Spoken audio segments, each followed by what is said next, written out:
Rowan escaped through the employee entrance just before security arrived. Meanwhile, Isla and Elle stormed the internal server room with Noah in tow. "Jonah's been accessing off-grid channels," Noah whispered. "He used my login to backdoor through the compliance hub. That's how he found out about the vote packet. I can show you." They worked fast. Within minutes, Isla had screenshots, access logs, and a forensic copy of the login abuse. She sent it directly to the board mid-vote. Subject: Leaker identified, Jonah's illegal backdoor access via coerced intern. 10 minutes later. The vote was delayed. The partners went into emergency executive session. And Jonah? Jonah was gone from the building by sundown. 8:42 p.m., rooftop.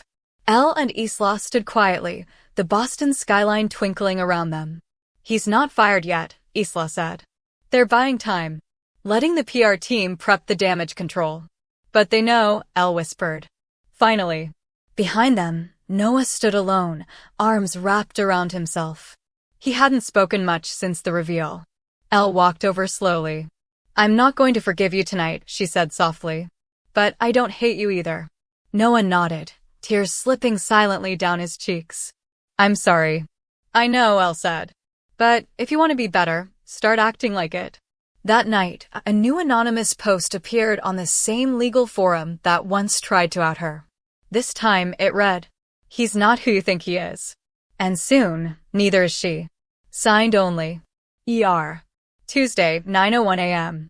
The morning headline hit the legal blogosphere like a hammer to glass. Disgraced associate sues prestigious Boston firm for defamation, citing political agenda, internal sabotage. There was a photo of Jonah Marquez, clean-shaven, suited, smiling smugly as he exited the courthouse.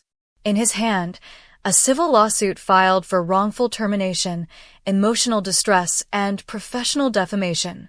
In the fine print, alleges coordinated personal attacks by junior legal staff, supported by a partner with a known political bias, targeted due to personal beliefs and conservative affiliations. Elle stared at the screen, breathless. He was flipping the narrative. Worse, the suit included specific claims that Elle had leaked sensitive internal files, manipulated other interns, and used personal identity politics to sow division. 10:33 a.m. Isla's office. Isla slammed the door behind her. "This is scorched earth." Rowan was already pacing. "He's framing us as extremists." Elle stood in the corner, still frozen. "He named me Isla." "I know. He called me an activist plant. Said I fabricated everything. That I used crossdressing to gain attention." Rowan clenched her jaw. "He's weaponizing our identity against us." Classic bully move. "But he's got lawyers now," Isla muttered. "Big ones." Houghton pulled strings. "Jonah has a media team too." Elle sat down. "What happens next?" Isla looked at her. "You testify." Elle blinked. "What?" "Jonah wants to drag this into court," Isla said. "Good. Because we'll bury him, but only if we're brave enough to make this public. The firm won't settle if we make this about values. But we need someone on record. Someone who is there. Someone the jury will listen to." "You mean, you want me to take the stand?" "Yes. I'll be crucified." "You'll be seen," Isla said softly. "Maybe for the first time, by people who need it." Thursday, courtroom 5B, 2:42 p.m. Elle sat alone in the witness box, palms sweating, voice dry. Across the courtroom sat Jonah, his smirk sharpened to a blade. His legal team, 3 well-tailored sharks, sat beside him. The opposing attorney stood. "Ms. Rivera, just to be clear, that's not your legal name, correct?" "It's not my birth name," Elle said evenly. "But it's who I am." He nodded. "And you're a crossdresser?" Elle didn't blink. "I'm a transgender woman." "Yet, you presented as male during your internship?" Elle nodded. "Until it became unsafe." "Unsafe or inconvenient?" "Unsafe," Elle said, her voice steadying. "Because your client made it so." Murmurs rippled through the courtroom. The attorney stepped closer. "Ms. Rivera, you admitted to uploading internal logs to an anonymous server. Isn't that against company policy?" Elle held her ground. "Not when those logs documented illegal surveillance and harassment." I was protecting evidence, not leaking secrets. Your team claims Mr. Marquez abused his position. But there's no video of him harassing you. No audio. Just your word.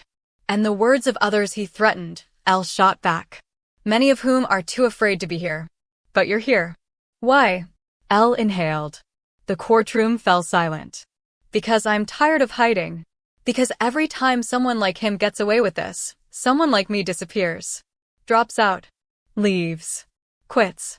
Or worse. She glanced at Jonah. I came here to show that we're still here. That we're not weak. That telling the truth shouldn't cost us everything. The courtroom was quiet.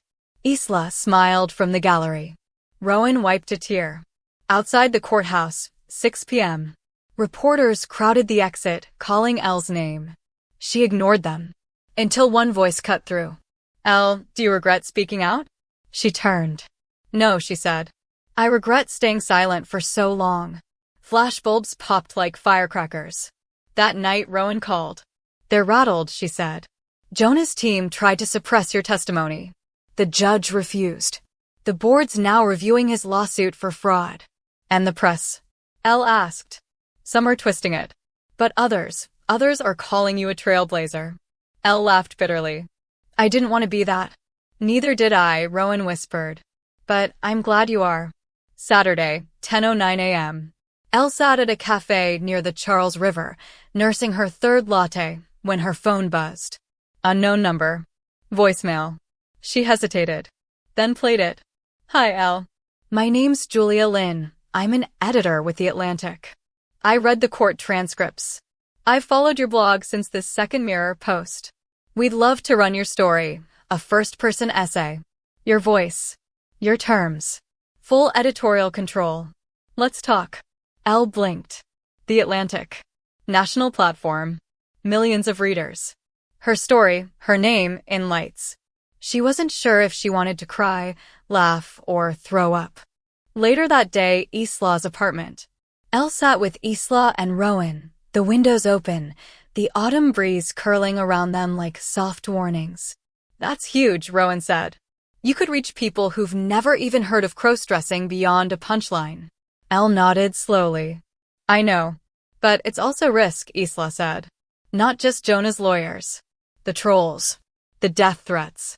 The family backlash. You can't close the door once it's open, Elle. Elle exhaled. Would you do it? Isla paused. I did.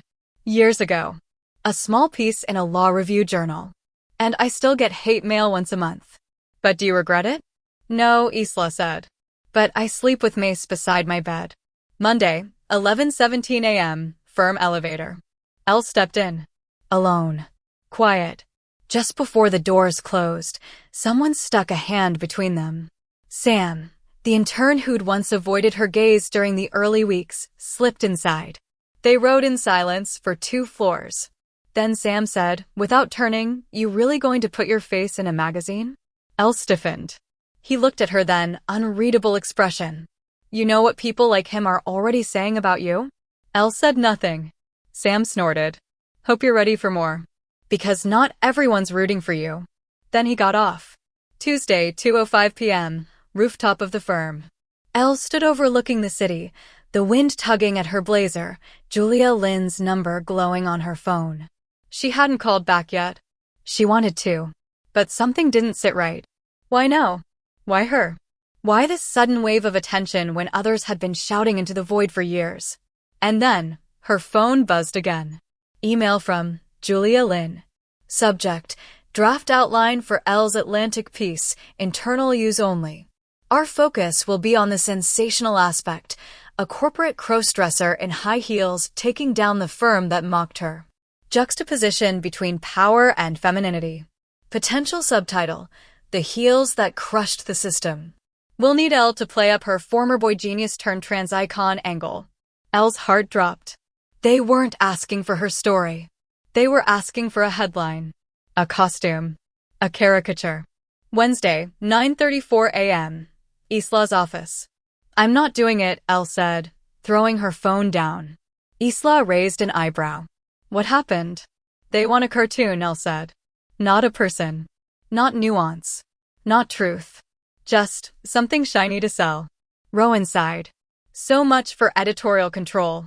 Elle looked exhausted. Maybe it's better if I just go quiet again. No, Isla said, standing. That's what they want. People like Jonah, the partners who protected him, the culture that feeds them, they thrive when we disappear. But how do I stay me, Elle whispered, when everyone else wants to dress me in their version of who I should be? Rowan walked over and handed her a folded piece of paper. It was another anonymous note. Left on Rowan's desk that morning. Tell Elle she's not alone. Some of us are still hiding. But we're watching. And we're grateful. No signature. Just quiet solidarity. That night, Elle updated her blog. Title: Not for sale. They offered me a spotlight. But I've learned that spotlights can also burn. I'm not here to perform. I'm here to exist. To those who are watching silently, know this, I see you. I'm standing for us, not just for press. Elle Rivera. But just as she posted it, an alert hit her inbox. Subject: Security alert. Unusual login detected. She clicked it open. The flagged IP was from inside the firm. Someone had accessed her private draft folder. Not just blog posts. Her sealed legal memo, the one she never published. And the email address of the person who accessed it? sam.ellis@millenniumlegal.com. Thursday, 6:42 a.m. Elle hadn't slept. She sat on the floor of her apartment, coffee growing cold beside her, as her laptop screen displayed Sam Ellis's internal login credentials accessing her private draft folder, the sealed legal memo she'd written months ago. The memo included detailed notes, names, and strategic plans for whistleblowing. He'd seen everything. And done it quietly. Elle didn't know what chilled her more, the betrayal or the intent. Was Sam working with Jonah? Was he trying to stop her? Or was it something even deeper? 10:04 a.m. Isla's office. Elle paced as Isla examined the server log printout. It's him, Elle snapped. He was in the file for 9 minutes. That's not a misclick, that's a theft. Agreed, Isla said. And he didn't just view it. He copied the metadata folder. Rowan frowned. But he's not even part of our team. Why would he? Because, Isla cut in, Sam Ellis isn't just an intern. She opened a drawer and pulled out a personnel file with a red tag. Meet Sam Ellis. Age 27. Graduated Stanford Law 5 years ago. Left the field. Re-entered this year under a different HR program, as a diversity intern. Rowan blinked. That's not normal. No, Isla said darkly. It's called placement laundering. Firms bring in operatives as junior staff to monitor specific cases. Sam's real employer isn't listed. But I did some digging. She turned the page. Sam's last known clerkship was under Judge Randall Greaves, Jonah Marquez's godfather. Elle's blood ran cold. He was planted, she whispered. Rowan's voice was sharp. To do what?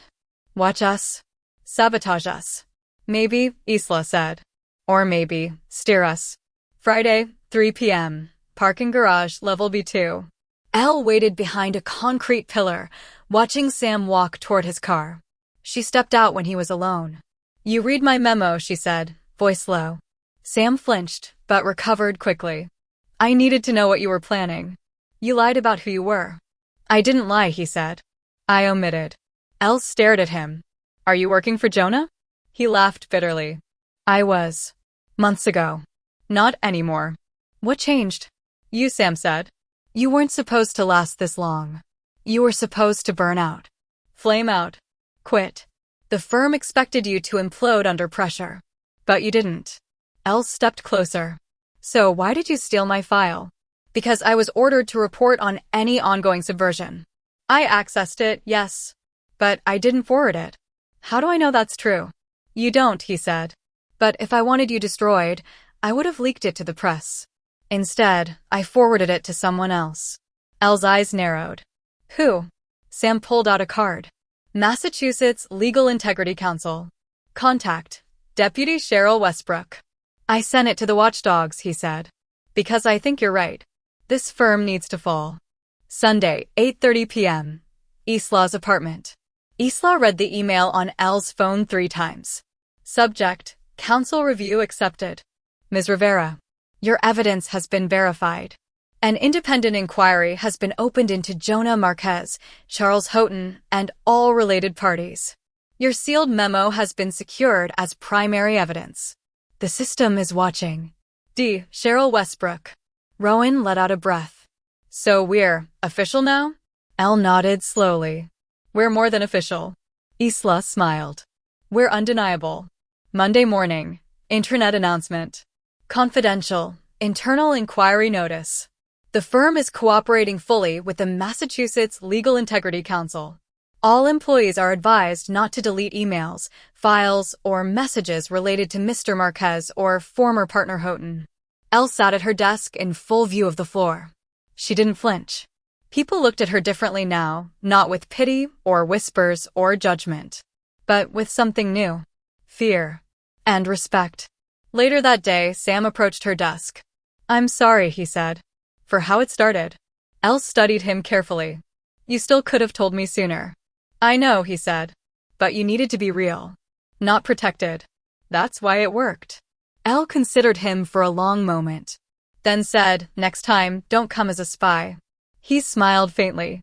Next time, I'll come as myself. That night, Elle updated her blog. Title: The system tried to swallow me, so I became the gag in its throat. I don't believe the system is broken. I believe it was built perfectly to protect the powerful. But cracks are forming. And sometimes, the smallest voice becomes the loudest echo. Wednesday, 7:45 a.m. The Massachusetts Legal Integrity Council's inquiry had made the jump from confidential email to front-page news. Boston Globe headline. Whistleblower in turn forces legal titans into accountability war. Elle's name wasn't redacted. Neither was Jonah's. The article detailed patterns of misconduct, buried complaints, protected abuse, and the powerful dominoes toppling one by one, including Charles Houghton, who was now under federal investigation for obstruction. Rowan texted, We're on fire. In the good way. Isla texted next. We're something fabulous today. You've earned it. But when Elle stepped into the firm that morning, the silence was different. It wasn't cold. It was reverent. 1:22 p.m., Conference Room 14C. Elle was called into a meeting unannounced. She entered cautiously. Waiting for her, two men in suits she didn't recognize, and one she did. Jonah. He looked rested, confident. His smug grin reinstalled like a fresh coat of paint. Elle, one of the men said smoothly. We're not here to fight. We're here to close a chapter. She said nothing. We represent the Coalition for Professional Equity, the second man continued. A nonprofit that supports legal professionals in conflict resolution. Elle raised an eyebrow. You're a lobby group. They smiled. Call us what you will, Jonah said. The point is, this is over. You've made your point. Publicly. Loudly. We're offering you a settlement. A manila envelope slid across the table. Elle opened it. Inside, a check. $500,000. Condition. Immediate non-disclosure agreement. Full cessation of public commentary. Removal of all blog posts related to Jonah and the firm. Agreement not to participate in future media or legal actions. Elle stared at the number. $500,000. It would clear her debt. Fund her education. Change her entire life. All for the price of her silence. Jonah leaned forward, smirking. Go ahead. Be a smart girl. Take the win. Disappear. Let someone else be the next hero. Elle looked up. I'm not your girl, Jonah. I'm the reason you're sitting across from me instead of behind a desk. Then she turned to the lobby men. You think I started this for money? They said nothing. Elle stood, slowly folding the NDA. She tore it in half, then into quarters, then into strips, and let the pieces fall to the conference table like snow. That evening, blog post title. They offered me a golden muzzle. I gagged on it. $500,000. That's what they think courage costs. But I didn't come this far to be bought. I came this far so the next person wouldn't have to. Friday, 9:15 a.m. Isla's office. The media requests had tripled. Elle had been invited to speak at 3 legal ethics panels, 2 college LGBTQ+ conferences, and a publishing deal offer had landed in her inbox from a major imprint. You can choose your platform now, Isla said. No more vultures. Real offers. On your terms. Elle hesitated. Do I take it all? Isla smiled. No. You take what feels like you. And you keep being the person Jonah couldn't destroy. Just then, Rowan burst in. She held up a legal notice, trembling. The council just ruled, she said breathlessly. Jonah's countersuit is dismissed. With prejudice. He can't refile. And the firm? Elle asked. Rowan grinned. Hit with 4 violations. Required to undergo a complete restructure of its intern policies and reporting systems. Houghton's out. His entire board slate is under review. Isla raised her glass of sparkling water. To Elle Rivera, not just a survivor, but a revolution. That night, Elle walked alone through the city. No hoodie. No hat. No fear. Just her, heels clicking boldly, head held high, skirt catching wind like a flag. And behind her, shadows stepped out of hiding. Some were new. Some were watching. And some were ready to follow. 2 months later, Cambridge, Massachusetts. Location: a converted brownstone 2 blocks from Harvard Law School. It used to be a dusty accounting office. Now it pulsed with purpose. The freshly painted door bore a bronze plaque. The Rivera Collective. Mentorship. Safety. Voice. Inside, young law students and early career professionals gathered over coffee, case briefs, and quiet questions they never dared ask out loud. How do I deal with a boss who jokes about pronouns? What happens if I'm outed during a background check? Can I be a trial attorney and still wear eyeliner? Elle didn't always have the answers. But now she had a space where the questions didn't die in silence. Tuesday, 5:15 p.m. The first mentor workshop was in full swing. Isla gave a talk on power and presentation. Rowan ran a tech privacy session called How to Vanish from Surveillance Like a Boss. Elle, meanwhile, stood near the window, watching the hallway fill with new arrivals. Noah entered quietly. He now helped run the collective's social media, reformed, if not forgiven. You really built it, he said softly. We built it, Elle replied. Just then, a courier knocked on the glass. Elle Rivera? She stepped forward. Delivery. Urgent. Hand only. He handed her a slim envelope. No return address. Heavy bond paper. Inside, a federal summons. United States Office of Professional Oversight. You are hereby requested to appear as a subject of interest in an internal investigation regarding the politicization of licensed legal support networks. Attached. A formal request for all Rivera Collective membership data, funding records, and workshop materials. Elle's stomach turned. Wednesday, Isla's office. This is absurd, Isla snapped, flipping through the letter. They're treating the collective like a lobbying front. Rowan's voice was tight. They want your email lists. Names. Addresses. Docs files. Elle sat in silence. She'd seen this tactic before. Not in court, in history. They're trying to frame this as political activism under legal disguise, she whispered. Noah pulled up a name on his laptop. The signature on the summons, Alicia Greaves, lead counsel for OPO. Rowan froze. Greaves? As in, Jonah's cousin, Isla muttered. Of course. Thursday, midnight, Elle's apartment. Elle paced, the summons in her hand, her collective's future in the other. They were demanding full transparency, but only from her. Not from the legacy firms that protected predators. Not from the boards that shielded abusers. Just her. She opened her encrypted server and drafted a letter. To the Office of Professional Oversight. I will not surrender the names of those who came to me for safety. I will not give you the faces behind the voices you silenced. You want a target? Make it me. Leave them out of it.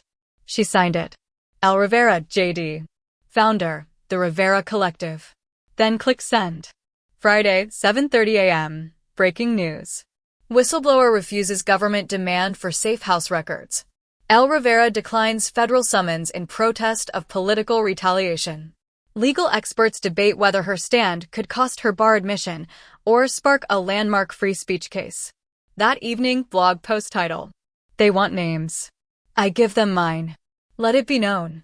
If building a safe space is rebellion, If defending survivors is activism, if saying no to power is politics, then I am guilty. And I remain unrepentant. Monday, 8:15 a.m., Massachusetts Bar Association headquarters. Elle stood in front of the wide marble building, her reflection blurred in the glass doors. The summons had become a hearing. The hearing had become a trial.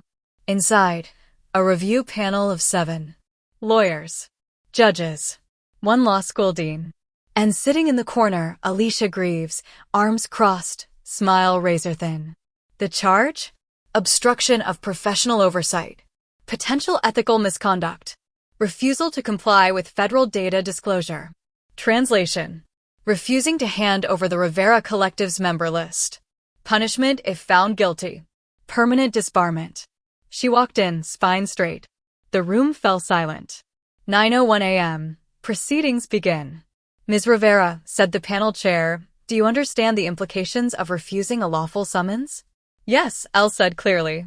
You've defied a federal inquiry and refused to turn over records.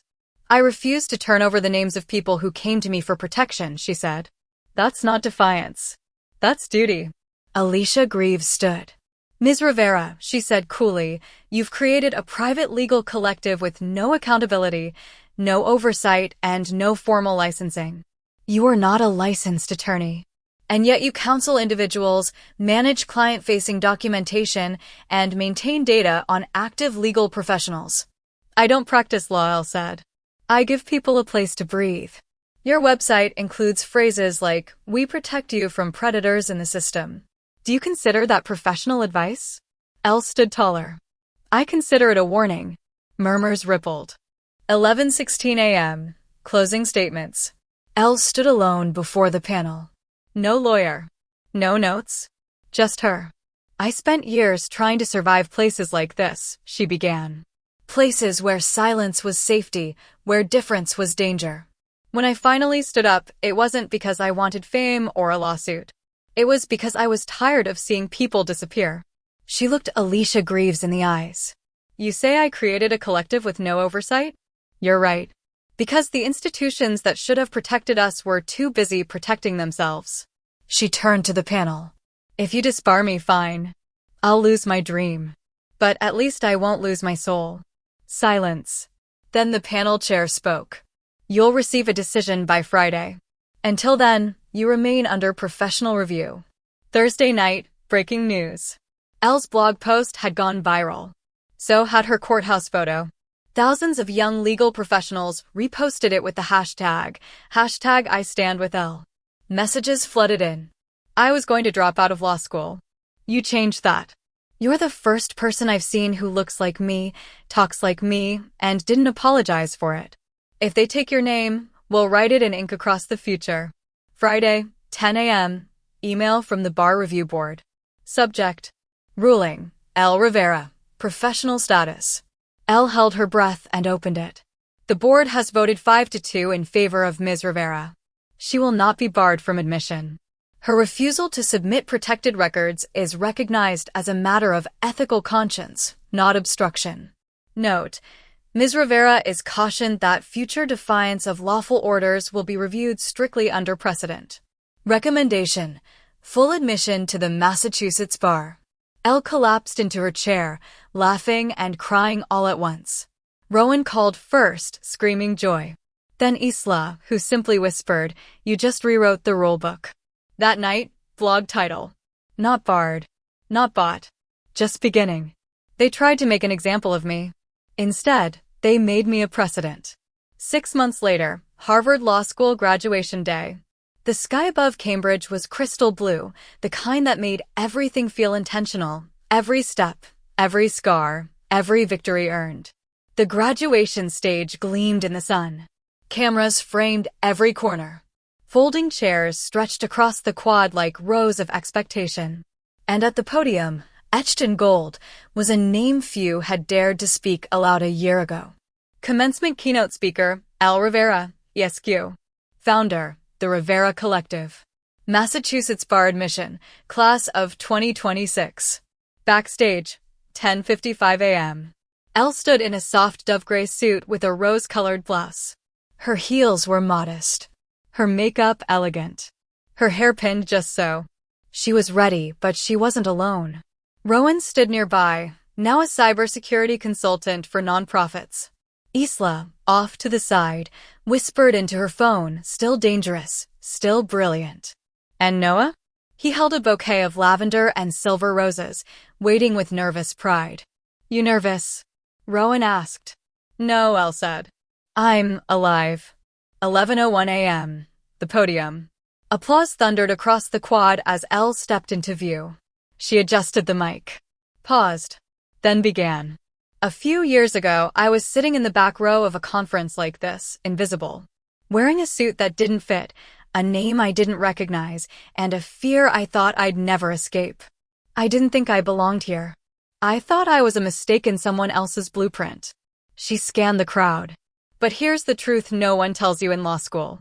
The law isn't a thing. It's not a book. Or a code. It's a story. And the people who get to tell it shape everything.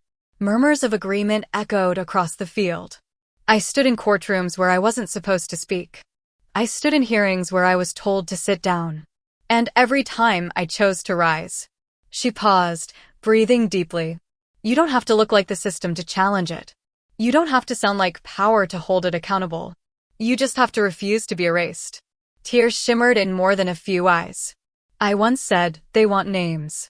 I give them mine. Today, I give you one more. The name of the future, all of you. May you write new laws, break old rules, and make room at the table for voices the world once tried to silence. She stepped back. The applause didn't stop.